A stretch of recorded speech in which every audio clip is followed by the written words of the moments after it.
할렐루야. 새벽기도에 오신 성도님들을 주님의 이름으로 환영하고 축복합니다. 제가 잠시 기도하고 하나님 말씀 나누겠습니다. 사랑이 많으신 하나님 아버지 감사합니다. 또 굳은 날씨 가운데 우리를 지켜주시고 또 보호하여 주셔서 또 오늘도 이른 새벽부터 하나님의 말씀 가운데 불러주심을 감사합니다.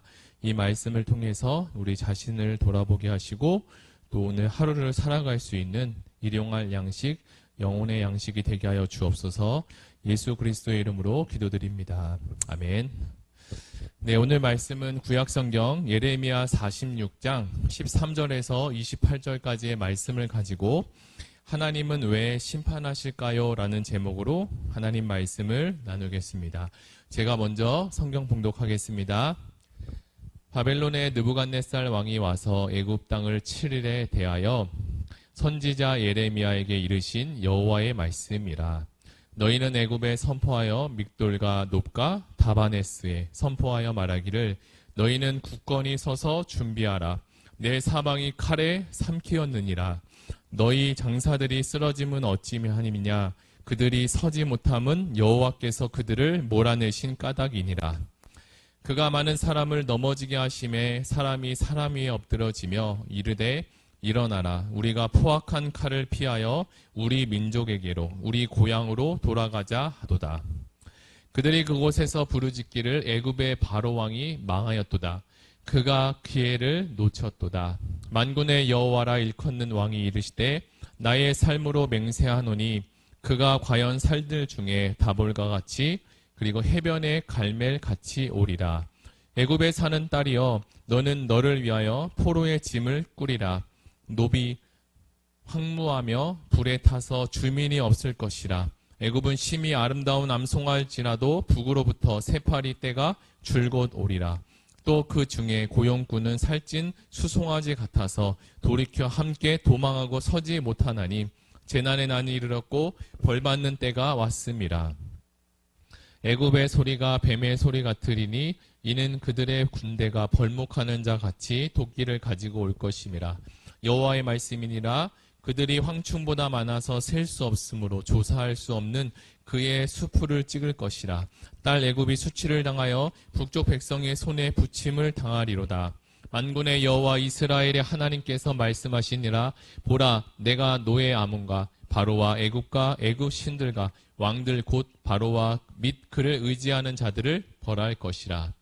내가 그들의 생명을 노리는 자의 손 곧 바벨론의 느부갓네살 왕의 손과 그 종들의 손에 넘기리라. 그럴지라도 그 후에는 그 땅이 이전같이 사람 살 곳이 되리라. 여호와의 말씀이니라. 내 종 야곱아 두려워하지 말라. 이스라엘아 놀라지 말라. 보라, 내가 너를 먼 곳에서 구원하며 내 자손을 포로된 땅에서 구원하리니 야곱이 돌아와서 평안하며 걱정 없이 살게 될 것이라. 그를 두렵게 할 자 없으리라. 여호와의 말씀이니라. 내 종 야곱아 내가 너와 함께 있나니 두려워하지 말라. 내가 너를 흩었던 그 나라들은 다 멸할지라도 너는 사라지지 아니하리라. 내가 너를 법도대로 징계할 것이요 결코 무죄한 자로 여기지 아니하리라 하시니라. 아멘. 사랑하는 성도 여러분, 오늘 우리는 예레미야 46장 말씀을 통해서 하나님께서 이 애굽의 심판과 그리고 이스라엘에게는 하나님이 주시는 구원의 은혜를 함께 나눠보도록 하겠습니다. 이 말씀은 예레미야 선지자를 통해서 애굽의 심판을 예언하셨고 동시에 이스라엘 백성에게는 구원과 그리고 소망을 담고 있습니다. 하나님의 뜻이 어떻게 열방과 그의 백성들에게 나타나고 있는지 오늘 말씀을 통해서 함께 묵상하는 은혜가 있기를 원합니다. 먼저 하나님께서는 애굽에 대해서 심판을 자세하게 예고하시는데요. 하나님은 예레미야를 통해 바벨론의 느부갓네살 왕이 애굽을 치러 이제 올 것이다라고 말씀하십니다. 애굽은 오랜 세월 동안 강력한 군사력을 자랑하던 나라였습니다. 주변 어느 나라에서도 이 애굽을 함부로 대하지 못했습니다. 그러나 그들이 자랑하던 이 모든 것들이 하나님 앞에서 무력해지게 되었습니다. 세상의 권세와 권력이 사람의 보기에는 정말 영원할 것 같지만 모든 권세와 능력은 하나님께로부터 나온다는 사실과 그리고 이 온 세상을 주관하시는 분은 하나님이심을, 그리고 온 세상을 다스리시는 분도 하나님이심을 깨우치게 해주시는 말씀입니다. 18절과 19절에서는 이제 애굽의 몰락이 확정되었다라고 말씀하시는데요. 제가 한번 읽어드리겠습니다. 18절, 만군의 여호와라 일컫는 왕이 이르시되 내가 나의 삶을 두고 맹세하노니 그가 과연 산들 중에 다볼과 같이 그리고 바다 가운데 갈멜같이 오리라. 하나님의 맹세는 절대적이고요. 하나님이 말씀하시면 반드시 이루어집니다. 아무리 강력한 제국이라고 할지라도, 아무리 위대한 왕이 나올지라도 하나님이 정하신 그 뜻을 거스를 수 없습니다. 애굽은 하나님의 말씀대로 결국 패망할 것이며 그들의 영광은 온데간데 없이 이제 사라지게 될 것입니다.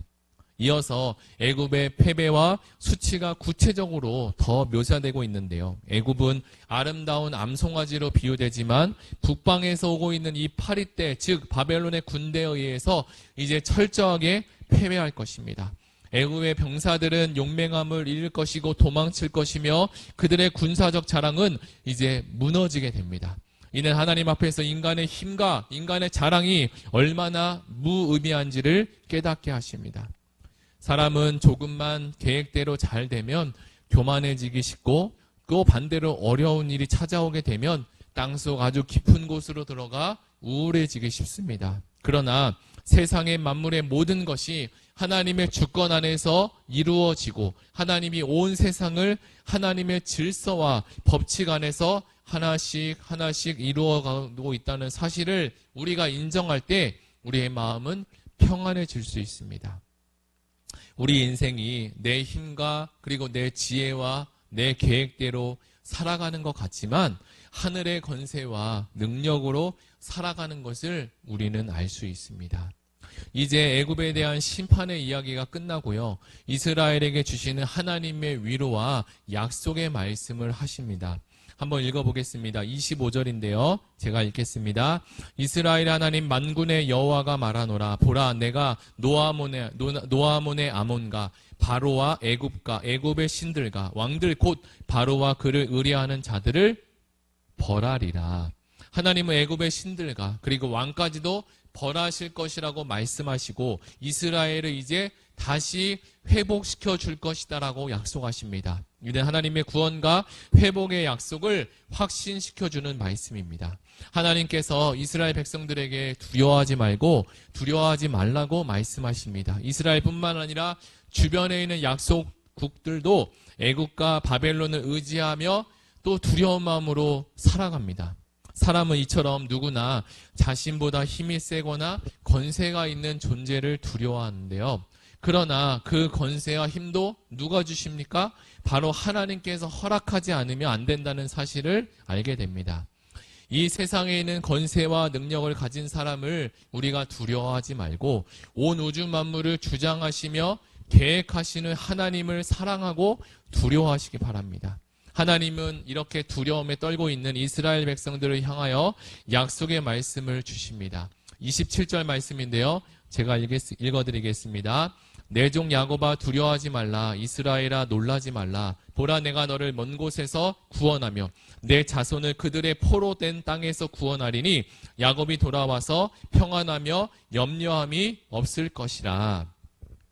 하나님의 약속의 말씀에는 두려움에 떨고 있는 이스라엘 백성들에게 큰 위로와 용기를 주었을 것입니다. 이것은 바로 오늘날 우리에게도 그대로 동일하게 적용되는데요. 우리가 살다 보면 어떤 어려움에 처하게 될지라도 하나님은 우리와 함께 하시며 우리를 구원해 주신다는 것을 믿어야 합니다. 마지막으로 하나님께서 이스라엘을 향한 구원의 확신을 다시 한번 강조하는데요. 내 종 야곱아 내가 너와 함께하느니 두려워하지 말라. 내가 너를 흩었던 그 열국을 다 멸하리라. 그러나 너는 다 멸하지 아니하리라. 내가 너를 공의로 징계할 것이요 결코 무죄하지는 아니하리라. 이 말씀도 다시 한번 우리가 보시면 하나님은 이스라엘을 향해서 종이라고 부르며 그리고 야곱이라고 부르십니다. 같은 의미인데요. 종의 정체성으로 우리가 살아간다면 이제 변화된 이스라엘과 같이 살 수 없게 되고 야곱으로 계속적으로 살아가게 됩니다. 야곱이라는 것은 하나님과 멀어져 있는 관계를 말하고요. 그러나 우리는 이제 예수 그리스도를 통해서 하나님과 화목하게 되었고 그분의 사랑하심 안에서 살아갈 수 있습니다. 하나님의 약속은 그 어떤 어려움 속에서도 우리에게 확신을 주시기 때문입니다. 하나님은 우리가 그분의 징계를 받을지라도 우리를 버리지 아니하시고 결국에는 우리를 회복시켜 주실 것입니다.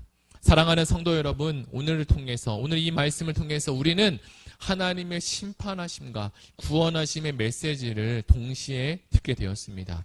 우리가 함께 읽은 예레미야 46장에서 하나님은 주변 나라들의 운명에 대해서 앞으로 되어질 일에 대해서 말씀하셨습니다. 각 나라의 미래와 운명이 하나님의 손안에 달려있다는 점에서 하나님은 이스라엘뿐만 아니라 온 세계, 온 나라에 대한 왕대심을 선포하십니다. 특별히 46장은 강대국 애굽에 대해서도 많이 말씀하셨는데요. 하나님은 이 애굽 군대를 이제 겁쟁이로 만드시고 바벨론 군대 앞에 쓰러지게 하겠다고 하십니다.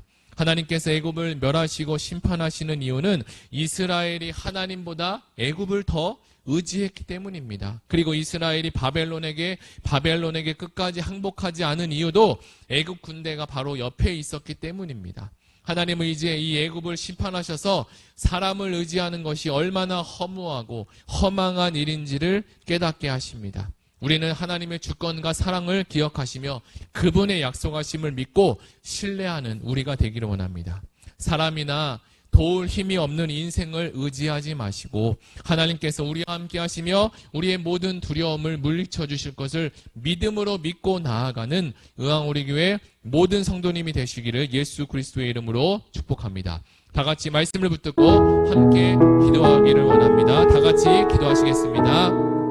하나님 아버지 감사합니다. 주께서 함께 하시고 애굽이라는 나라도 바벨론이라는 강대국인 나라도 하나님의 손안에 있음을, 하나님의 역사하심과 하나님의 일하심에 다 모두 굴복할 수밖에 없음을 우리가 알게 되었습니다. 우리 앞에 놓여진 강대국과 같이 강한 여러 가지 세력들 앞에, 강한 어떤 적들 앞에, 우리를 괴롭히는 어려움 앞에, 고난과 고통 가운데 그 앞에 놓여 있을지라도 하나님이 건지시고 우리를 구원하시고 또 우리를 돌이키게 하심을 믿습니다. 그 은혜가 오늘 하루도 우리 모두에게 있게 하여 주옵소서. 예수 그리스도의 이름으로 기도드립니다. 아멘. 우리 이제 두 번째로 기도할 것은 다음 세대 청년부 수련회가 있습니다. 은혜에 충만한 시간 되게 해달라고 기도해 주시고 준비하는 모든 손길에 하나님의 큰 은혜가 있게 하여 주옵소서. 또 교회에 아프신 환우들이 있는데 아프신 환우들을 하나님께서 고쳐주시고 회복하게 해달라고 위해서 기도해 주시고, 그리고 가지고 오신 개인 기도 제목 가지고 우리 다 같이 기도하시겠습니다.